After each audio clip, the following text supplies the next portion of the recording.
Hello दोस्तों, welcome to my channel. दोस्तों, अपनी इस वीडियो को स्टार्ट करने से पहले मैं नए आने वाले यूज़र से ये रिक्वेस्ट करूँगी कि वो हमारे चैनल को सब्सक्राइब करके जल्दी से बेल आइकन के बटन को प्रेस कर दें। आज की इस वीडियो में मैं आप लोगों को एक बहुत ही आसान टोटका बताऊँगी जिसको यूज़ करने से आप लोगों के जो एक्नी मास्क या एक्नी स्कार्स रह जाते हैं वो दूर हो जाएंगे। दोस्तों, बहुत से लोगों को एक्नी का बहुत ज़्यादा इशू होता है इसकी वजह से वो बहुत ज़्यादा परेशान होते हैं और उनको समझ नहीं आता दाना बन गया है और अब इसके बाद तो निशान ज़रूर पड़ेगा। तो दोस्तों, निशानों के लिए आपको चाहिए कि आप रोज़ वाटर यूज़ करते रहें। इससे आपकी एक्नी भी नहीं होगी और आपकी स्किन भी क्लियर हो जाएगी और अगर कोई आपका दानों का निशान है तो वो भी इससे ख़त्म हो जाएगा।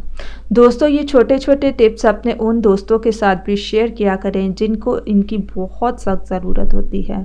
दोस्तों, ये थे आज के हमारे बेनिफिट्स और टिप्स। सो मज़ीद वीडियोस के लिए हमारे चैनल को सब्सक्राइब करके जल्दी से आप लोग बेल आइकन के बटन को प्रेस कर दें। और दोस्तों,